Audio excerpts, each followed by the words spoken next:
Ah, finalmente vamos a hablar con él. ¿Está el doctor Melgarejo? Ahí Sí. está. Doctor Melgarejo, ¿qué tal? ¿Cómo te va? Qué gusto recibirte acá. Te saluda Marcelo Mongelós, Amalia Cutillo. ¿Cómo estás? Muy bien, ¿cómo están? Muy buenos días a todos. Bueno, doctor, hace instantes compartíamos la historia de una persona que está a la espera de un corazón. Él es don Raúl, ya para operarse en el caso que sea en el Hospital San Jorge. Y queremos hablar un poquitito contigo de estos números. ¿Cuántas son las personas que están esperando actualmente por un órgano?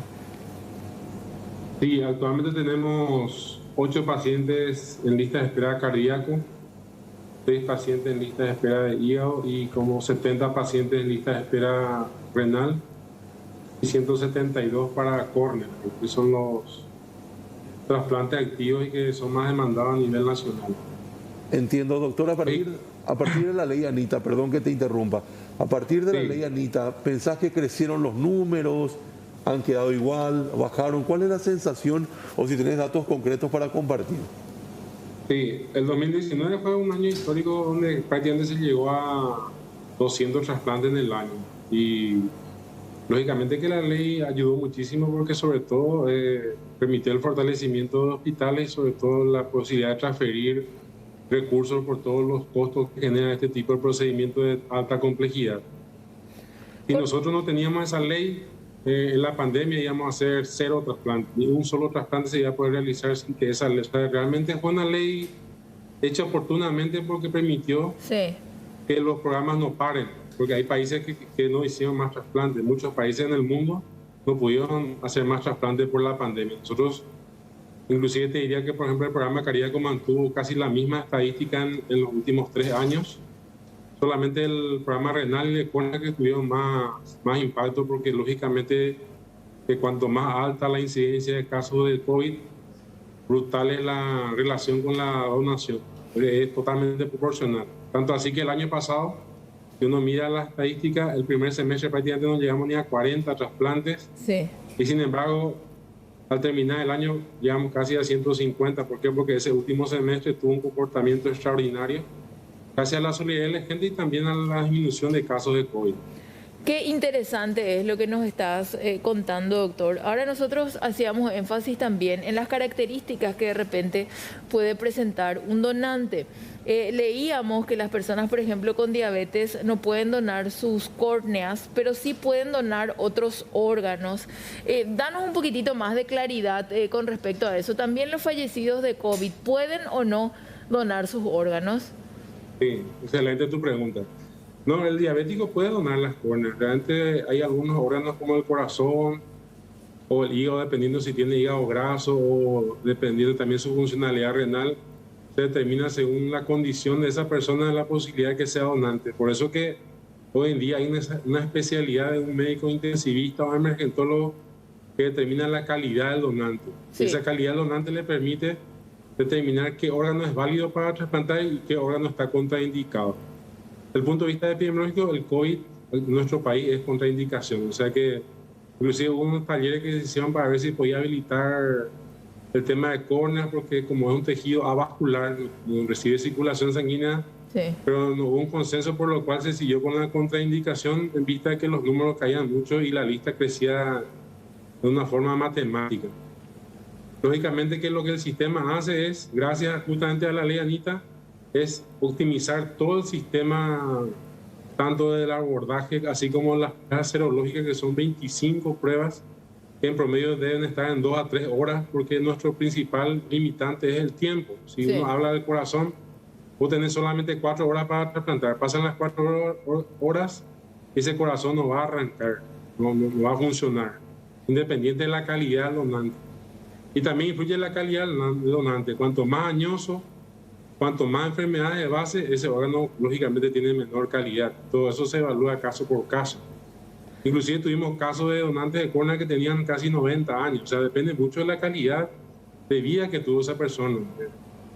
En cambio, el tema de órganos, por ejemplo, en riñones hasta 60, hígado hasta 55 y corazones hasta 45 años. Generalmente tuvimos un solo caso de una señora que era muy sana, que falleció a los 46 años y que justamente le donó a una chica de 13 años que estaba en emergencia. Porque cuando un paciente está en emergencia, nosotros tomamos todas las medidas y también corremos el riesgo porque sabemos que si esa persona no se trasplanta va a fallecer. Sí. O sea que realmente es una cosa compleja que hay que entender, que hay que comprender.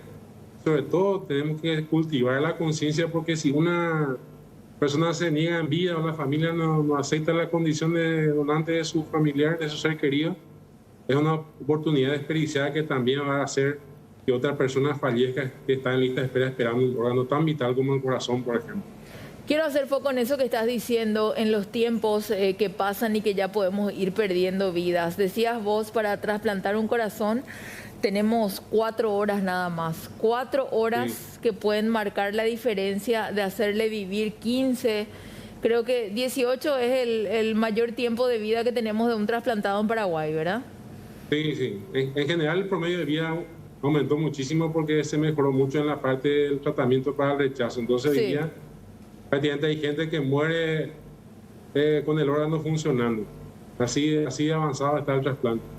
Con respecto a eso, doctor, decía don Raúl, me preocupa también el tratamiento después. Si bien el Ministerio de Salud provee de estos fármacos, porque ya los trasplantados quedan fármacos dependientes posteriormente de esta cirugía. Igualmente hay hoy por hoy también muchas fundaciones que de alguna u otra manera le están haciendo un soporte al Ministerio con lo que no se pueda llegar a conseguir. Realmente es una orfandad. Nosotros, sí, por ejemplo, el programa de enfermedad renal tiene a FREPA, que es una institución realmente admirable que ha ayudado a muchos hospitales a mejorar su estructura e inclusive a completar estudios a pacientes que están con una enfermedad renal. Pero en el país hasta ahora no contamos con una fundación que nos ayude en esas situaciones que vos estás mencionando, porque de repente la parte administrativa tiene sus límites, ¿verdad? Sí. Yo tengo un ejemplo ahora mismo que a mí me duele el corazón, pero hay que ser realista. A ver. Por ejemplo, hoy tuve una entrevista con un médico joven que quiere hacer un curso de patología en San Pablo y es el único extranjero que consiguió acceder a esa beca. Compitió con muchos otros extranjeros y ganó ese cupo. Pero ¿qué pasa? El país no tiene un sistema en el cual a una persona que tiene que capacitarse para lo que es necesario, porque el patólogo en el país prácticamente no existe, que es el que maneja todo lo que es enfermedad de hígado. Sí. Y son más o menos 200 millones esa inversión de 2 años porque tiene que hacer una residencia médica que es una súper especialidad. Y como no tiene vínculo con el ministerio no le puede dar un soporte. Y como en IPS está en contrato, lastimosamente en el IPS los contratados no tienen esos beneficios. Me parece muy triste porque en realidad nosotros necesitamos más profesionales capacitados. ¿Por qué? Porque son especialidades que no tenemos. Entonces debe ser una política que el país debe emprender a cubrir esa deficiencia, porque honestamente nosotros lo que buscamos es calidad. La calidad va mucho por la capacidad del recurso humano y también la estructura que tiene un hospital o un centro de salud, o un centro de alta complejidad, perdón.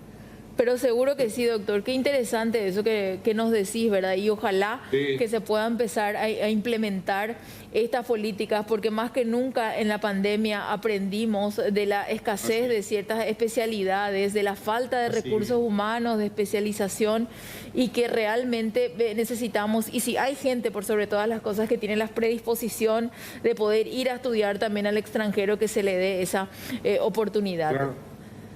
Porque es una inversión, el país necesita invertir en su recurso. Es costo-beneficio.